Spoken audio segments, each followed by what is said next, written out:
माझ्याकडे ना थोडे जमवलेले पैसे आहेत, माझ्या निकीसाठी ठेवले होते. आता गरज आहे त्याची, मदत होईल आपल्याला.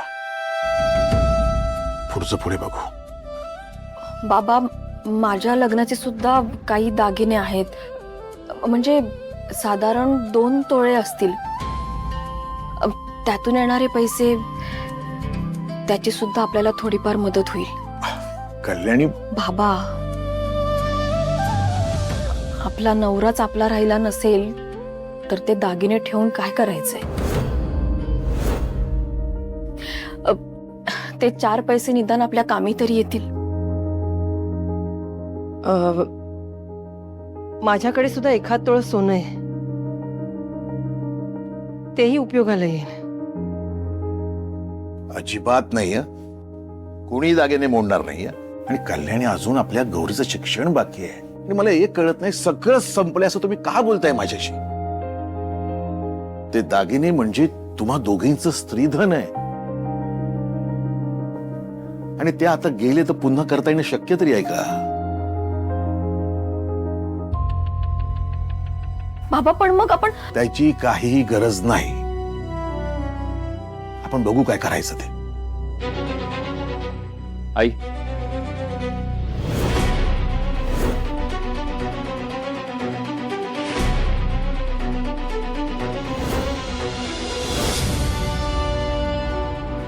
नचिकेत, तू आता कशाला आलायस रे? 15 दिवसाची मुदत दिलीस ना आम्हाला, उपकार केलेस ना आमच्यावर, का तेही दिवस तुला कमी पडतायत? बाबा बाबा, तुम्ही थांबा, तुम्ही थांबा. काय झालंय? का आलायस तू आता इथे? अरे सांग ना मग आता. अहो तुम्ही थांबा ना. तुम्ही त्याला नेहमी आधीच अपराधी ठरवता.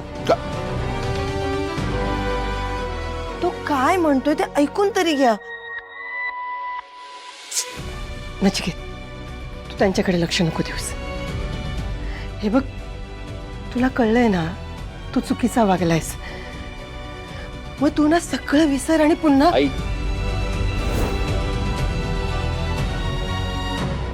मी काहीही चुकीचं वागलेलो नाहीये आणि मी माझा निर्णय सुद्धा बदललेला नाहीये.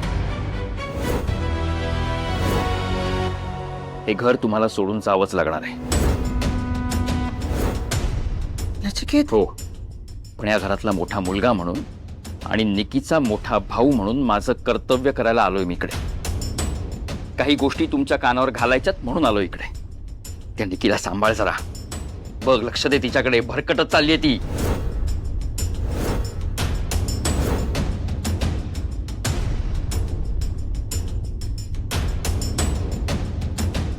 मला वाटतं नचिकेत, भरकटल्याबद्दल तू न बोललेलंच बरं. काय सांगायचं तुला निकीबद्दल? काय ते बोल ना स्पष्टपणे. सांगतो.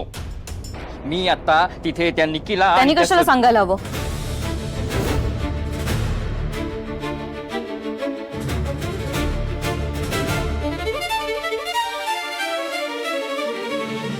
मी सांगते ना बाबा. बोल. बाबा, आता थोड्या वेळापूर्वी मी आणि सलील भेटलो होतो. समर्पिता किचन मध्ये खूप मोठा प्रॉब्लेम झालाय. तेच सांगायलाच सलील मला भेटला होता. दादानी आम्हा दोघांना एकत्र पाहिलं आणि आता तो त्याचाच मोठा इश्यू करतोय. मी इश्यू करतोय? अच्छा, नाही, नुसता प्रॉब्लेम डिस्कसच करायचा होता ना. मग त्याच्यासाठी असं लपत छपत बाहेर भेटायची काय गरज होती? दादा, कारण घरात तू एवढा मोठा प्रॉब्लेम क्रिएट करून ठेवलायस ना. बाबांना त्रास नको म्हणून आम्ही बाहेर भेटलो होतो. वाव. तू तर त्यांचा विचार करणं सोडून दिलंस. आम्हाला नाही ना सोडतायत. मस्त, छान. माझ्या वागण्यावर बोट ठेवून स्वतः मात्र वाटेल तसं वागायचं. असा काय मोठा प्रॉब्लेम डिस्कस करायचा होता त्याच्यासाठी तुम्हाला इतकं जवळ जवळ बोलायला लागलं? दादा, तू लिमिट क्रॉस करतोय. लिमिट्स तू क्रॉस केलेत निकी, मी नाही.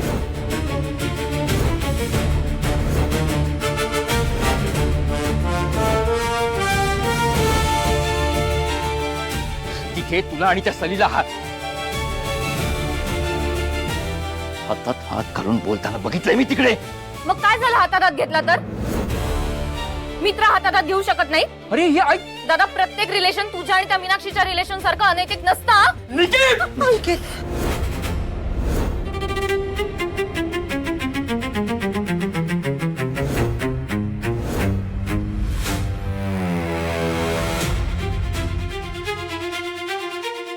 नचिकेत, बस बस.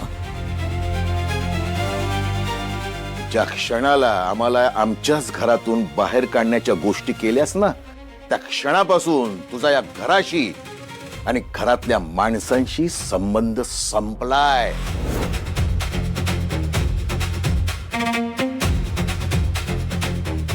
कळतंय का? आणि राहिला प्रश्न निकीने सलीलला भेटण्याचा, तर माझ्या निकीवर पूर्ण विश्वास आहे. हं?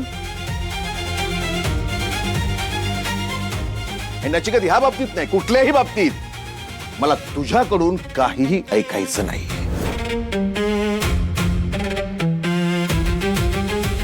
तुझं बोलणं झालं असेल ना? हं? झालंय ना तुझं बोलणं?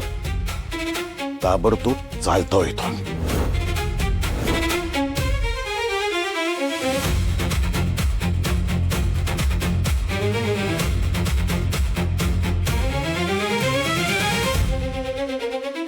बसा या डोक्यावर घेऊन मग. नचिकेत,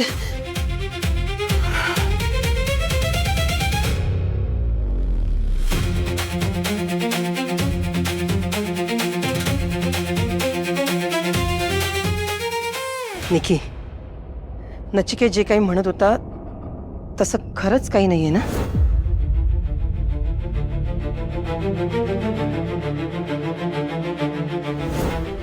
जोपर्यंत दी हा टॉपिक सगळ्यांकडे काढत नाही तोपर्यंत मी काही बोलणं बरोबर नाही. मी काय विचारते? आई असं निकी, कुणालाही स्पष्टीकरण देण्याची गरज नाहीये. आणि कविता, उगाच विषय वाढू नकोस. प्रश्न समर्पिता किचनचा होता, त्यामुळे दोघं भेटले होते. हं?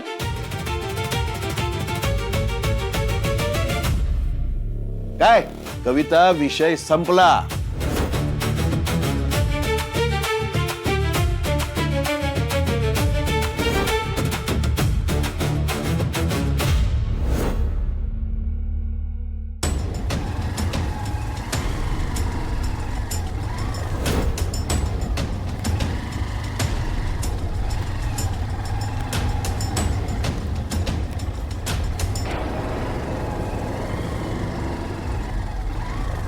थांबा थांबा थांबा एक मिनिट. काय झालं? तिकडे एक वॉचमॅन आहे, त्याला विचारूया का आपण? पण त्याला विचारून काय होणार आहे? विचारून तर बघूया. बघा ना, इथे सगळा हा इंडस्ट्रियल एरिया आहे, गोडाऊन आहेत आजूबाजूला, म्हणजे आपला पिकअप ट्रक इथे येऊन गेल्याची शक्यता नाकारता येणार नाही. फार फार तर काही नाही बोलेल ना तो. विचारून तर बघूया.